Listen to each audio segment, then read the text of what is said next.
Karrion, welcome to the Freedom Pack podcast. Thank you very much for having me, man. Good to be here. It's an absolute pleasure. And I'd like to start with a statement you recently put out. To quote it, you said, "Didn't ask for shortcuts, didn't ask for favors. We showed up every time, staying ready, even when no one was watching." What will be the story or lesson from this period of Karrion Kross's life? It all depends on how it ends. It all depends on how it ends. And the way something like this ends is it comes to a conclusion and we all look back on it and we say, maybe it'll be, we'll all discover something collectively about life together, or we'll just all kind of say, that was fucking weird. Well, I feel like, you're at this sort of moment right now in your career that, if we were watching the Karrion Kross movie, this would be a definitive point of the movie, I think. How does it feel handling the sort of pressure, the anxiety, and the fragility that comes with having the level of support that's behind you right now? I don't really think about it, to be honest. It doesn't really come into play. The fragility, the pressure. In the beginning, I suppose, when it took off, there was a moment of like, oh, wow, this is really special. And I would like to preserve this for the sake of continuing to entertain the fan base and people supporting me. But now I have felt like everyone has been there so strongly and so consistently that I'm not necessarily worried about how anything is going to be received, because they know I'm here for them. It's not really a question of anything, I'm not really worried about how this is going to pan out because I feel like I'm finally being seen.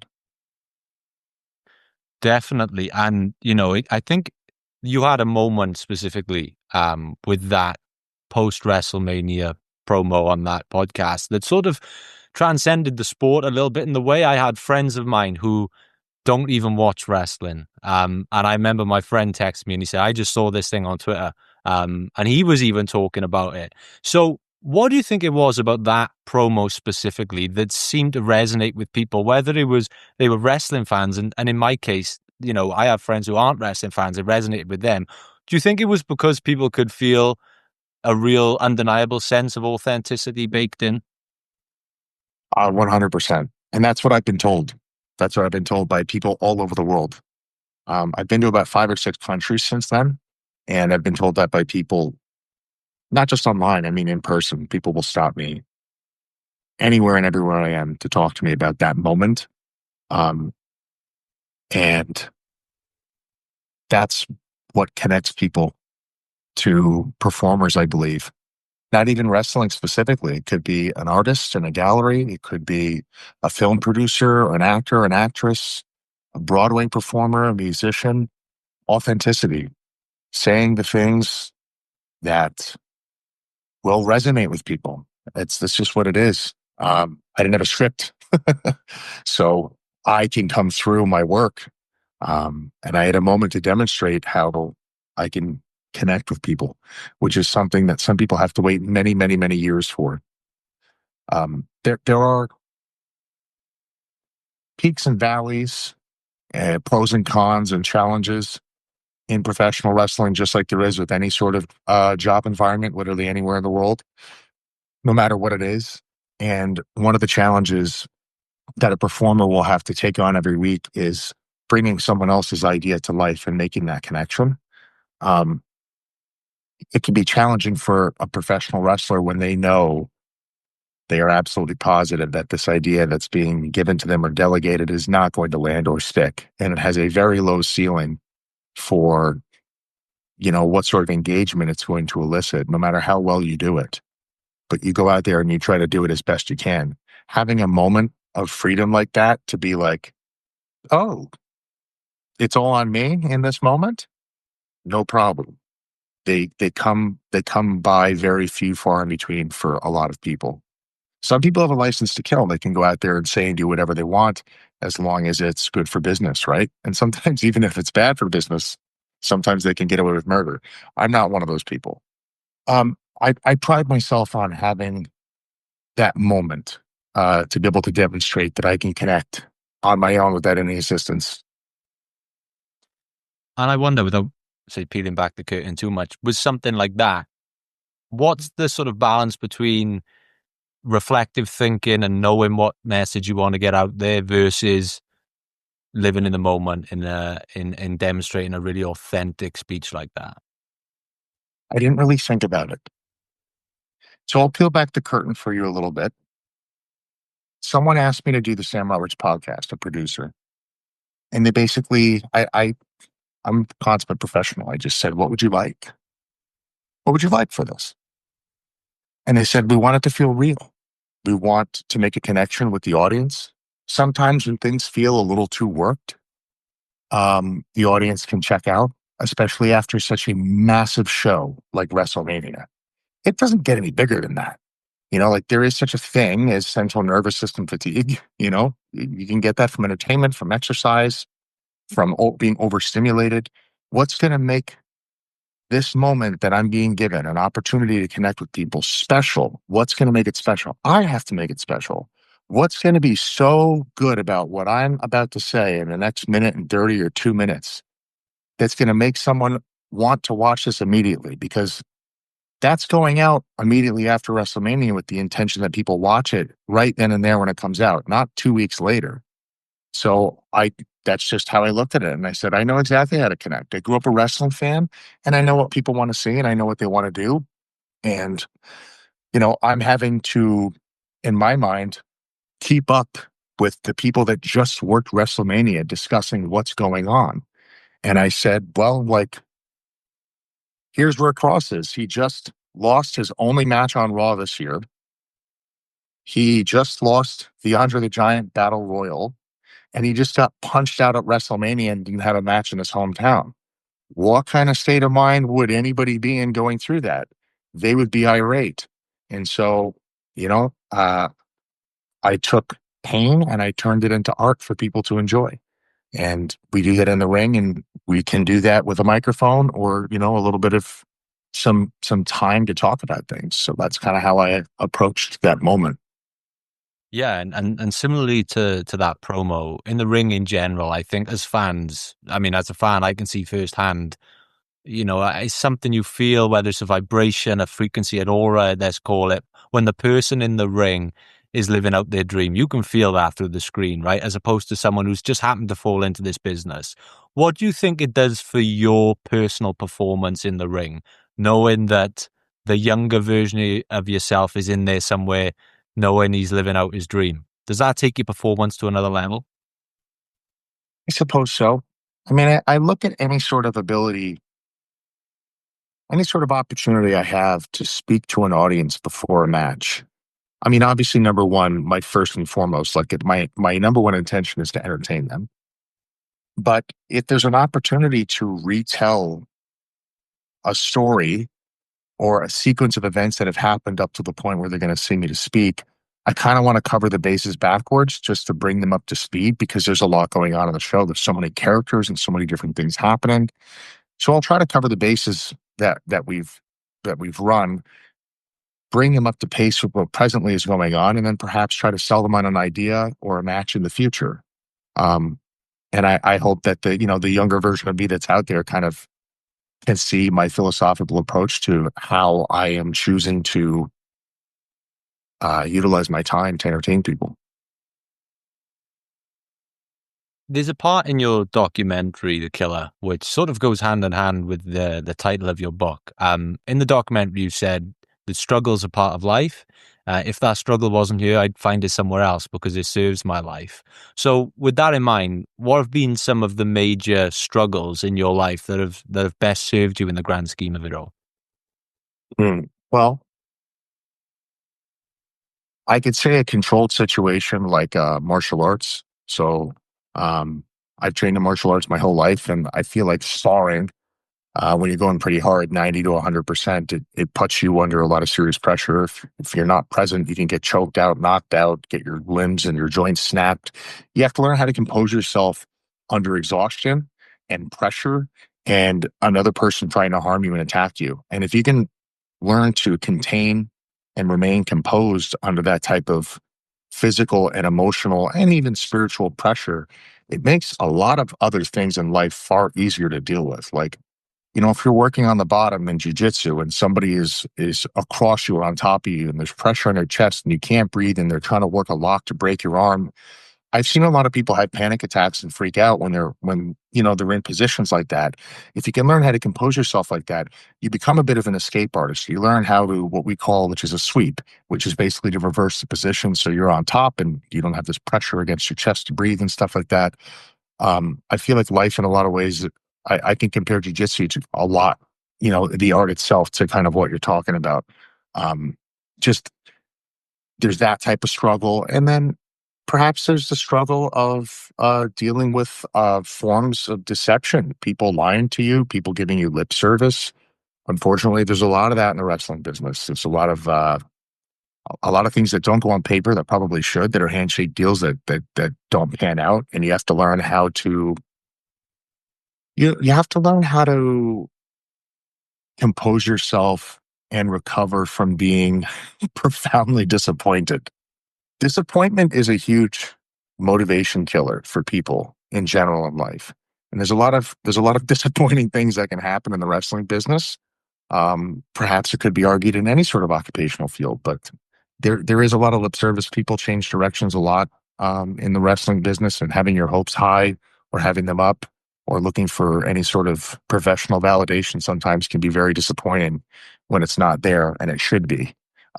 I think all of it, if you can learn how to get through to the other side, can make you a more resilient person, and it prepares you for more devastating things that can happen in life. And there's far more devastating things that can happen to you in your life than anything I just previously mentioned.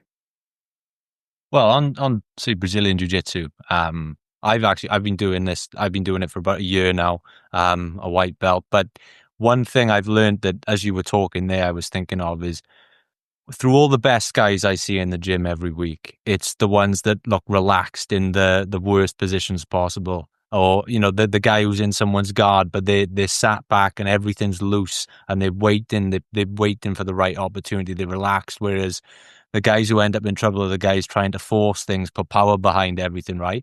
And that kind of reflects a little bit of what we've been speaking about in the context of your career, is that there are these struggles, but I feel like for someone like you, when you finally get your moment, it's about making the most of that opportunity. Is that something that you're conscious of? Is like, okay, I'll be patient for my opportunity, but when it comes, you best believe I'm making the most of it.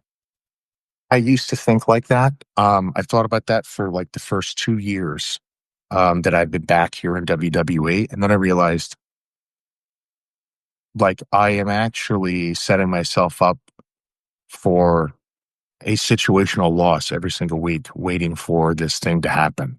And then I changed my mindset and I started thinking, okay, this is what I'm given for today. Either I like it or I don't like it. It's irrelevant. I've signed a contract to be the best performer I possibly can, and I'm not going to be ecstatic about every single idea that's given to me, but I have to respect that idea, and I have to respect the fact that I've agreed to make this idea good for you guys watching. So I can see that there's a low ceiling on it, meaning that there are other sections of the program that will feel bigger and land better with the audience. If I cannot raise the ceiling on this segment, how can I press myself so tightly as possible against the ceiling that people can see that I'm really trying to give them more than what this actually is on paper? Because I don't believe in phoning things in, and I don't believe in giving people anything less than what I'm really capable of. So I try to find that common ground where I'm not overshooting, but I'm giving the company what they want and what the fans want. Um, and once that mentality shifted, I felt the audience rush in, and I said, "Okay, I can do this. I can do this." And it sounds like the most obvious thing because I said it so plainly and so simply, but it doesn't occur to you. Like, a lot of people will do what you just said. They will wait for that moment and be like, "When my moment comes, hey man, your moment might not come. Like, I've grown up on watching wrestling. I don't know if you have as well, but if you think about how many people have worked for WWE who have never been on a WrestleMania, never said anything on a microphone or a vignette or a backstage promo that's even memorable, you just remember them because they were there for a minute. And you know what? A lot of these people that didn't have these things, it's not to say they were bad performers. What you enjoy in a performance in wrestling is entirely subjective. I happen to think anyone who gets to WWE is really good because I'm aware of the vetting process on how to get hired here. Everyone who comes to that door, I respect them like I would give respect to Roman, even if they haven't even accomplished half the things Roman has. These are people that, um, like, you don't walk into WWE unscathed. So I give that respect to those people. And I have just realized that in order for me to be aligned with what my long term career goals are, I need to push myself beyond the limits of what I am being given to prove that I can go that much farther. If I just continue to play in this little box I'm being given, I will stay there and then one day I will be gone. And it's not specific to me. That's what will happen to every single performer. You have to try to put your best work forward and into that box. And eventually the box is you're gonna outgrow the box. And I feel like that's something that is kind of happening right now. The audience is beginning to see that, I am bigger than what I'm being given. And I'm far more capable to do more than what they're seeing. And they want more. And I don't think that's a bad thing for the company. And I don't think that's a bad thing for them. If they want more and they're enjoying it, I think we're hitting home runs. Yeah, I mean, I wonder how you sort of deal with that level of frustration, right? Because coming off that battle royal, for example, I was certain that you may be getting the win there, right?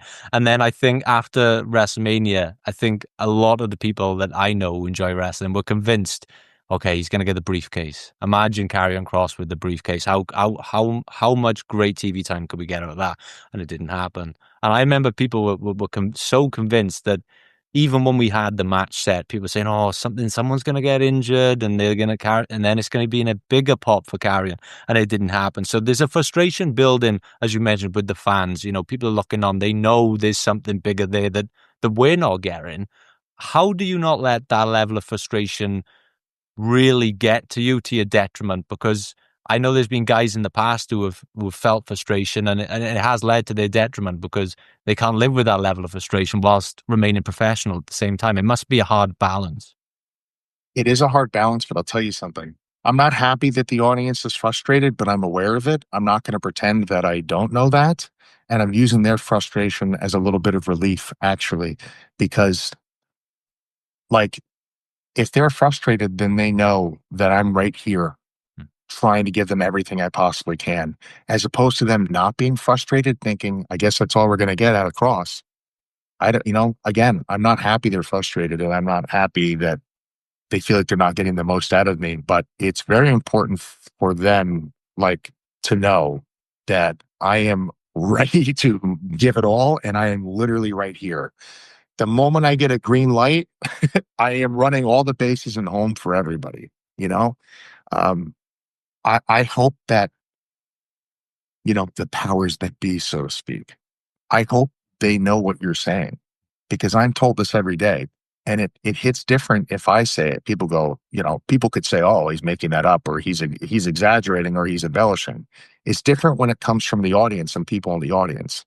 I try not to appear as though I'm stirring some sort of pot, so I don't use this language that you use, but I know that it's there. I see it and hear it all the time, and sometimes I wonder, do they? Because they're out there in the audience. It's not like I've hypnotized the world into cheering for me. That's not possible. That's actually quite impossible. The audience wants to be there, and I'll tell you, man, I'm going to keep showing up until we get what we're looking for, until they kick me out of this place. I love it, and not only have they made their voice heard, but they've sort of voted with their dollars, so to speak. I think after WrestleMania, there was a time where your T-shirt was the best selling T-shirt over some serious company legends for a good period of time. So it must be reassuring to know that the numbers back up what we're talking about here, not just feelings. Yeah, I mean, it definitely is, and I'm flattered by all of that. I really am. Like, I have only ever just wanted to put my best foot forward with anything that I'm given, and make sure that I am creating a moment for people to remember, especially the live audience when they get a ticket. Like, people don't think about it this way, but like, somebody comes with their family to a WWE show. That might be the only show that they ever go to ever again live. Like, maybe they were just looking for that live experience. Like, I know some people who just went to see Broadway once, right? And they enjoy Broadway, but like, maybe they don't have the finances to attend WWE every time it comes to their city, right? So I have one opportunity to make a moment for a family in the audience, and then they're just going to continue forever to watch it on TV. And if I can be a part of that moment, man, like, I had those moments when I was little. I only went to 3 WWE shows when I was little. One of them we got from a raffle ticket. It was the very first one. It was a raffle ticket that my grandfather got first when I was really, really little. And then I went to 2 other shows, and we had won those tickets from radio shows. And I'm not ashamed to say, when I was younger, we didn't have the money to see the shows. And it's not that the tickets were too expensive. We just didn't. Our money was allocated differently, inwards towards our family and taking care of people. I had a big family. So I know what it's like to be in the audience. And this show means a lot more to the person in the audience and the money they put into it, than people who can come frequently. You know what I mean? And having a top selling shirt and all of that, it's an indication to me that I'm on the right track and doing what they want me to do. We're making good business for the company, and people are enjoying it, right? Yeah, it's having an impact, man, and you certainly are. And um, back to Life is Fighting. Then, like when I saw this title, I instantly recognized it as and I may be incorrect, but is it? Were you inspired by Henzo Gracie? Someone's got Absolutely. that quote. Good man. Yeah. Yes. So, Yep. how does that reflect your philosophy on life? Then, Life is Fighting. Well, I didn't want to turn it into a jujitsu book because I didn't want to isolate an audience that doesn't do jujitsu with talking to them about something they might not be interested in. But I did, inside the book, give Henzo the credit for that quote. I had heard that from him, and I had read it a bunch of times, and it always stuck with me. And the easiest way I could explain how the quote, means something to me and how it relates to the book is, I feel like a fighter is sort of a glorified archetype in society. They like it. People like fighters in action movies. People like fighters in underdog films. Maybe they're not actually involved with combat sports, but it could be like, I don't know. This is a very silly example, but a movie like A League of Their Own. It's a movie about women's baseball, right? But you don't have to be a woman to enjoy and appreciate that film. You've got these two sisters that are trying to figure out what their lives are like during World War II, and like they're dealing with just different levels of like sexism and oppression. Or it doesn't have to be something that heavy. It could be, someone who is trying to recover from a terminal illness. I would say that person's a fighter. They're fighting to stay alive. Like the term fighter, here's my point, in fighting is a broad spectrum. And I wanted the book in so many different ways to kind of open the perspective that you don't have to be in combat sports to be a fighter. And like we're all dealing with things we're fighting against every day, especially as we get older. Like, I remember, this is such a silly thing, but like, for like a young kid who might be listening to this, you might be 16 or 17 or even 15 these days. You might be getting your first job. And I just remember the very first job I ever had going into a working environment. Like, the environment wasn't contentious, but it was a bit of a fight to be able to figure out what like my social role was in this giant collaborative working environment. And it was a fight to keep the job. It was a fight to get the job. And there's fighting going on all the time. And I feel like there's something for people to positively revel in and be able to appreciate the fight that they are involved with, instead of feeling like they're getting beat up. Um, it's a lot of aspects of that, a lot of psychological aspects of that I really broke down through my own personal stories of struggle. Love it. And if we switch to the fight of your wrestling career, then you started later in this industry than a lot of people might think, and guys who make it to your levels, tend to start very very early. But what compelled you to make the jump eventually? Given that you didn't start from a very very young age. I always wanted to be a pro wrestler, and I never really had any sort of social group that was encouraging this as a reality. And I just allowed that to hurt my confidence to pursue it. And then once I actually found financial stability through really great jobs in my middle 20s and late 20s, I realized how unfulfilled I still was, even with financial security. And I allowed this idea that I was constantly being told all the time growing up, like, you just need to make this much amount of money and then you'll be good. I allowed that idea to take over my life. And then when I made that much amount of money and I was good and I was able to take care of people, do this, that, and the other thing, I was happy to be able to take care of my family and I was happy to have the security of this job. But I wasn't like happy. And I was like, I could be on this road right now forever. This work is here and I'll be able to do it forever. But I'm still thinking about doing other things in my life in an entirely different field. And so I finally just decided to go to a pro wrestling school because I felt like I had nothing to lose. I still wanted to do it. And I was like, you know what? People don't want to support the idea or the decision, as like a realistic thing that could be done. Not that they thought I wouldn't be good or I'd be bad at it. People always thought I should be a wrestler, but they weren't. They were trying to discourage me from going and doing it because the likelihood of it going from a small independent school to WWE being watched all over the world, there's thousands of people all over the world trying to do this. How the hell are you going to, you know, make it through all those people to do it? That's what they were thinking. I finally just said, I don't think I need anyone's permission to do what I really want to do with my life. And if I fully commit to this, I think it'll work out. So I went and did it.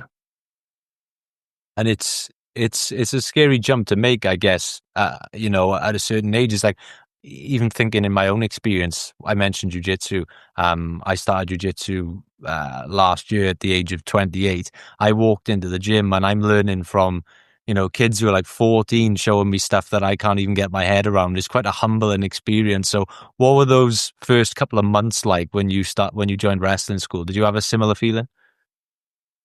No, because I had the sports combat background, and a lot of the people I was training with in the school were far younger than me and didn't have the sports combat background or even really an amateur background. So they were kind of, maybe one or two people did, but in general, they were kind of learning and exploring athletics at the same time as learning pro wrestling.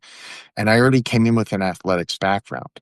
And there were a few people in the school that had been on the indies and had trained, but they weren't like training with us. They would kind of help out and work the local shows. But I was kind of someone who came in knowing my body, knowing what I could do, knowing what I could take, knowing what I could handle while they were all still kind of like in an explorative phase still.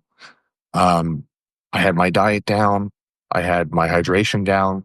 And I mentioned the hydration because we were training in Las Vegas in a warehouse, and sometimes it would be 90 degrees. I would see some people get really dehydrated and pass out, or they would like convince themselves their cardio was bad. But really, they had an imbalance of electrolytes and hydration, and no one's there to tell them. No one's there to teach them. So I try to help people out with that. I was always there I mean, they were teaching me how to wrestle. Of course, I could teach them how to eat and how to stay hydrated and all that stuff. It was a really interesting time, but I didn't have really any hiccups. Uh, I didn't feel like at any point this was something that I couldn't do. I felt so compelled. I never wanted to leave. Like they'd have to kick me out of the school. I got my own key to the school. I used to come in when no one was there and even just work on break falls. I would just like really try to become one with the canvas and the ring. I would do rope drills where I would run the ropes for 5 minutes and I wouldn't stop just for my own personal confidence to know that I wouldn't get blown up in the ring. I would do that when nobody was there. And then the ropes never bothered me hitting them. You'll hear some people talking about hitting the ropes and it hurts their back. I would run the ropes for 5 minutes. No one told me to do it. I would do it nonstop. And then, when the show was live and I'd go out there, my wind was great. I never had anything to worry about. So that was the kind of person I was like when I first started training. Yeah, I mean, I wonder if it's that sports combat background that really lent itself to having the discipline to, like you said, do things like showing up at the gym when no one's there, having your own key, doing these drills for your sake. Because I think there's a difference, right, between motivation and discipline. And anyone can get motivated to turn up to a wrestling school one day, but to have the discipline to, hold yourself accountable and do the things you were doing, does that come from, the background of combat sports and drilling in discipline to you from a young age? Yes, and I will say, and I don't think I've ever said this in an interview before, but my father trained me very, very hard when I was young, and at the time, I didn't understand what he was doing for me. I thought he was kind of being mean to me, um, but he never gave me an option to fail or quit at something I was doing. It was okay to miss the mark, but you had to stay in the grind until you eventually hit the mark so you understood. I would, he would have me spar with people of the same experience, lower, sometimes higher, same experience people. You're in a 50-50 fight, lower experience. You shouldn't be trying to kill this person. They were learning once like you were. You walk them a little bit, but maybe you kind of work on some things that you might not be able to get away with on somebody who's super experienced. And then the super experienced people, you were in defense mode. You weren't really going to get much on these people. They're so far ahead of you in light years. So like I just had a strong work ethic from him not ever giving me an opportunity to be like, you know, we didn't hit any mark today and we're leaving. That was never an option for me growing up. Like with amateur wrestling, with jiu-jitsu, with judo, with boxing, we had to achieve something critically important or retain very important information in sports combat before we left the school that day, every day. And he was always like that. And then I was hardwired like that with everything I did as I grew up. Yeah, and that's clearly, followed you along. I mean, I heard you in another interview say that William Regal once told you that you had to learn at a pace that was three times as quick as everyone else around you, right? So in those early years of your career, with mentors like Regal and that at WWE, what was that Karrion Kross look like? Did he have that same level of discipline that he did earlier on in his career? Yeah, absolutely. I was I just knew I knew, as you said, that I was getting into the business later. People had more experience, but I knew that I had certain things to offer that other people didn't, respectively. Like everyone has strengths and weaknesses in wrestling, and we try to hide those weaknesses of other people we're working with. They don't need to be out there, obviously, for everybody to see. And we try to accentuate everyone's strengths that we're working with. And I just knew what my strengths were, and I knew what I needed to work on. And yeah, just having enough humility without somebody having to tell you to be humble, to have self awareness, I feel like has been a major plus for me. To remain a sponge and always know there's something more and new to learn. It might not even be visibly right in front of you to understand, but like you keep looking in that direction, you'll find something to bring into the fold, into the game. And I still always go to Regal. He's like always been my secret weapon. If I want devil in the detail critiques that only the trained eye can see that the audience can't, I'm talking like stuff that would never even occur to anybody. If I can get him to watch my stuff, he'll find it and he'll help me fine tune that. Anytime I ever go out there, I always go back to Regal and I want to know what he thinks, good or bad. I want to know what he thinks. Wow.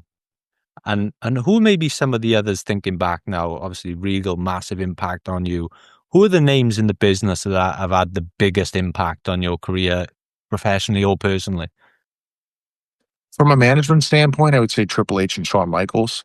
Being able to work directly with them at NXT was awesome. Again, they have that trained eye. They're able to see things that other people are not able to see unless you've been doing it as long as they have. They just have really creative workarounds for things in the ring.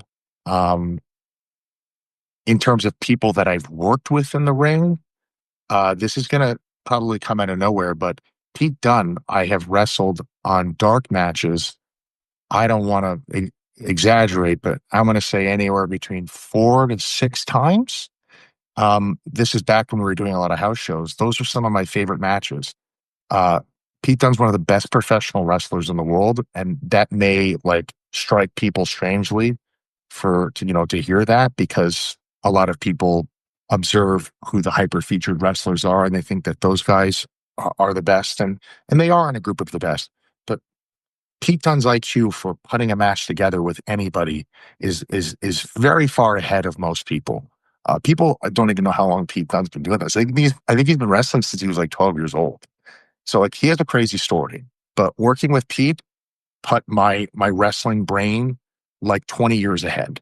Um, I'm not always able to execute all of these ideas that I have because of time constraints and other people's preferences and producers and stuff like that. But when people let me loose, you'll usually see my best work. And I have found my best work working with a guy like Pete Dunne or Finn Balor, working with AJ. Um, who else can I say? Actually, working Bobby Lashley when he was with the company on house shows is really awesome, because he also is another big heavyweight, and he never had any problems moving around or selling for me because I'm not undersized. So we would just beat the living shit out of each other, and you could feel the crowd coming in. So having a heavyweight body like that to work with, working with Drew when we did Drew McIntyre, when we did the UK tours, I could go on, man. I have been blessed to work with, like, off the top of my head, 7 former world champions in WWE, and I've learned so much from them. So yeah, I can't narrow it down to 1 or 2 people. I've learned a lot from a lot of some of the best I've ever worked with in the world. Amazing. And we said you had the background for this, right? You had the combat sports background, you had the athleticism, you had the discipline, but obviously a massive part of professional wrestling is the creative side of it, the persona, right? And this is something that I think many people connect with your character, right? It's the iconic entrances, it's the iconography, it's the name. I'm not sure if the name is in related to the ferryman Karen, but It is. there we are. So I know you like your mythology. Do you think that played a big part in you being able to be an effective storyteller in this world as well? Definitely. So on the independents, I tried to approach things really differently because independent wrestling didn't have a lot of characters. It was more high spot based. And I just thought, yeah, I'll be able to keep up with that. I'll be able to do all of that. However, what am I going to bring differently to this person's experience watching the indie show? If I'm just another wrestler in black tights and shin guards with some white wrist tape and a shaved head and tattoos, like, they're going to have quite a bit of that on the rest of the card. So I tried to develop vignettes and different things leading up to the show where it felt different, and it did. Going into WWE, I noticed that there was a theme of sports-based characters when I first got in 2020. And I just thought, well, if I'm looking to offer a bit of an alternative, some diversity to the programming, I'll just lean more character heavy.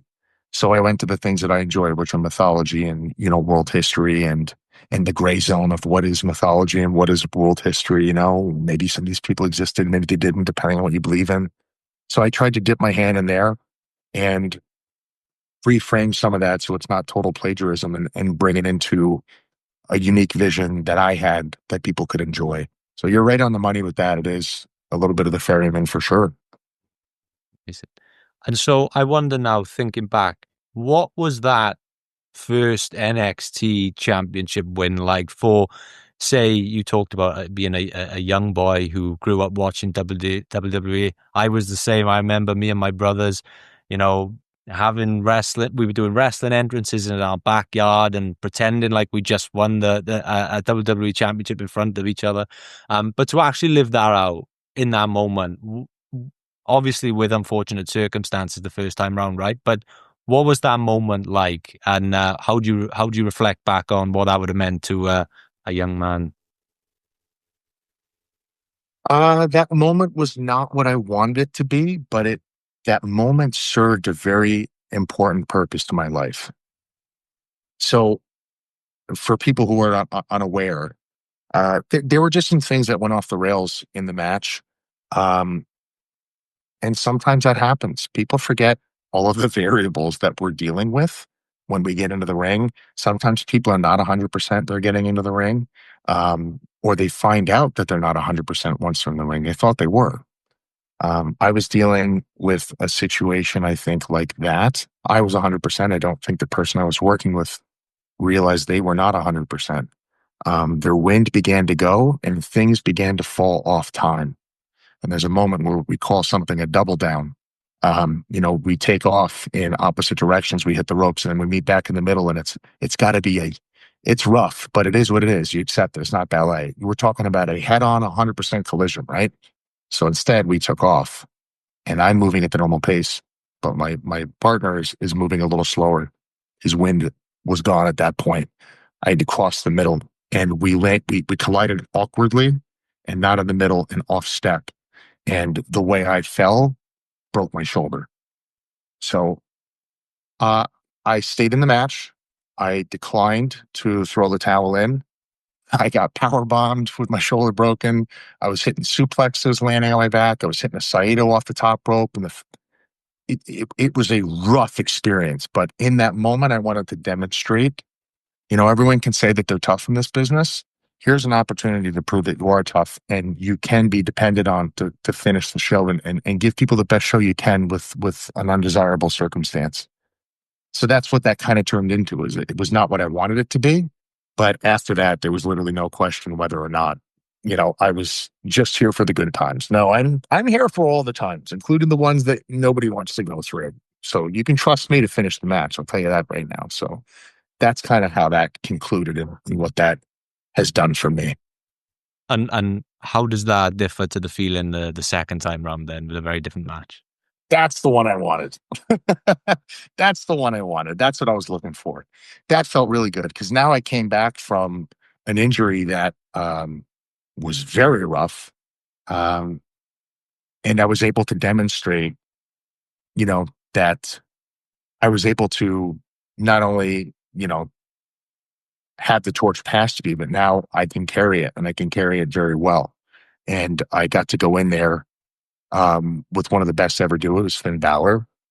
And that was a really great night for me because for once, I was able to just collaboratively put the match together with the person I was working with without any sort of outside influence. And sometimes outside influence is a good thing, but sometimes when you have a very specific idea in mind for the crowd to enjoy, when you get outside influence, it's not that the ideas are bad, they're just not yours.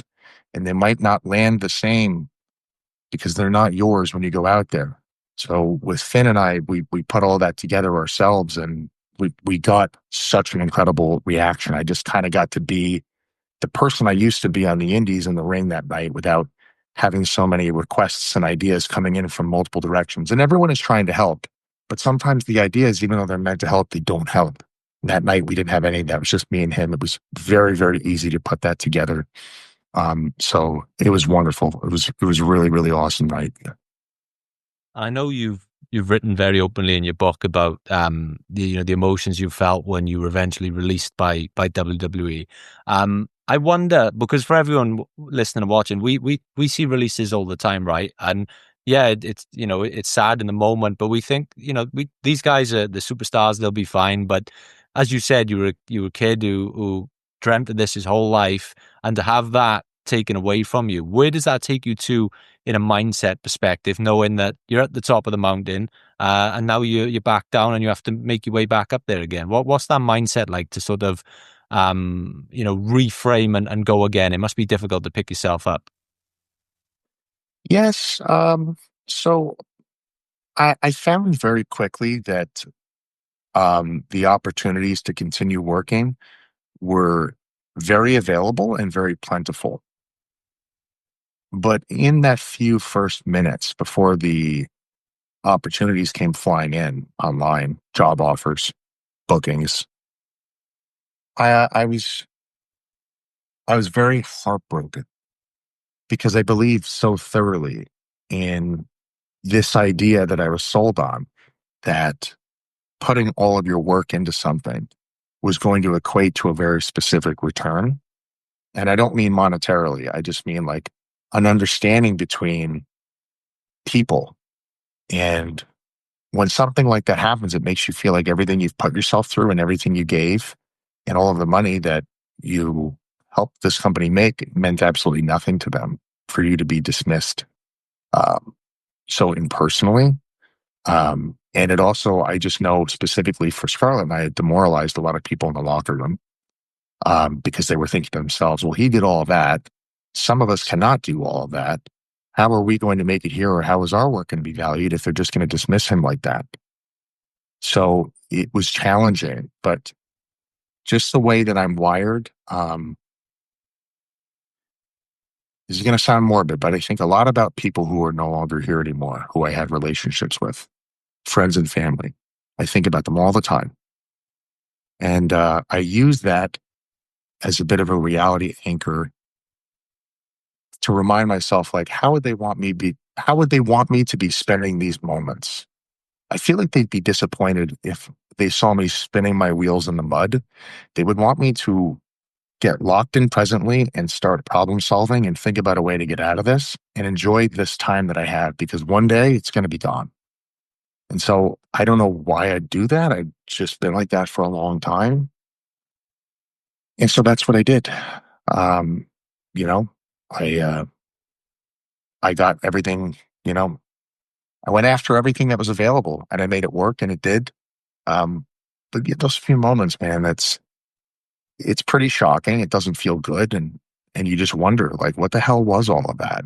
If it's not what I thought it was, and it's not what they were telling me it was the whole time, then what the hell was that? It doesn't feel good.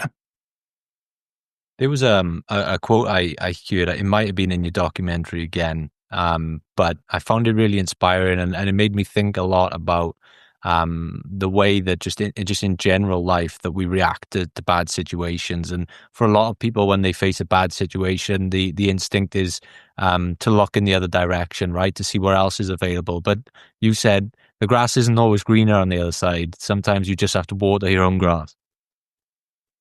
Absolutely. I mean, self-explanatory, if something doesn't work out upon trying, you know, I'm not of the mindset where I want to villainize this system or these people because it didn't work out. I would like to continue trying. Well, okay, this method didn't work. Let's try something else. You know, perhaps the way I tried to optimize the situation wasn't the best way to optimize it. Let's try something else. Let's try another way. Maybe there's a better way. Um, yeah, like and I've gone on to say, like, even with the issues that came about in my first term with WWE, I've never looked at the company as a systemically evil place, And I've always said I've had really good relationships and experiences with people in all departments, the departments that don't even get mentioned, like, I don't know, sounds silly, but like the travel department in Connecticut, having a relationship with those people, getting to see them, getting to catch up.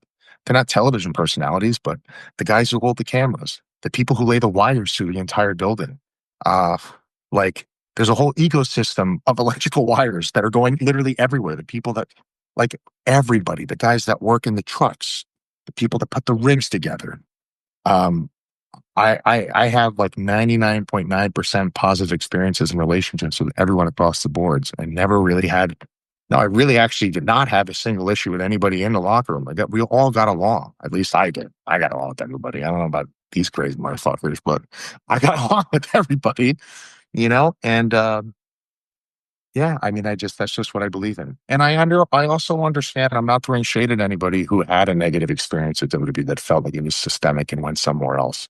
I'm not attacking them, but I can only speak from my personal experiences. You'll always, you'll always find weirdos in the entertainment industry.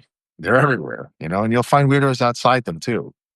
But I try not to let those experiences or those people give me like this tunnel vision of focusing on these negative things when there's such a greater picture of great things going on. Well, just a couple questions before I let you go. I'm not talking retrospectively because, of course, you've got a lot of time left in your career. There's a lot ahead of you, a lot of great things, I hope. But if we take the accomplishments out of it, so whether you go on to win 5 world championships in the WWE or You never win another match. I'm just trying to get an insight into your aspirations here. How would you like, when it's all said and done, the fan base to look back on Karrion Kross, the guy? What would you want them to be their lasting thoughts of Karrion Kross and what he meant to, the world of professional wrestling and what he stood for? Now I'm not really so worried presently as I speak to you. I'm not so worried about how the audience views Karrion Kross because Karrion Kross is a character, Hmm. and that character is entirely controlled by the narratives of the television show. What I'm more um, what I'm more interested in people being aware of is like the person who showed up for them every single week. I really I'm ready. I'm at a position, a point in my life where I'm okay and I'm ready to be connected to people. I'll speak honestly, and this was like a shameful thing for me to say at a certain point many years ago. Like many years ago, I wasn't. I had like very weird social anxiety. I I don't know. I had negative thoughts and feelings about myself that I had to work through. I'm through all that now.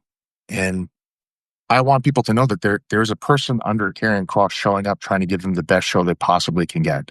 That's what I want people to know now, and that's what I want people to remember about me for as long as I do this. Wins, losses, titles, the absence of those, whatever.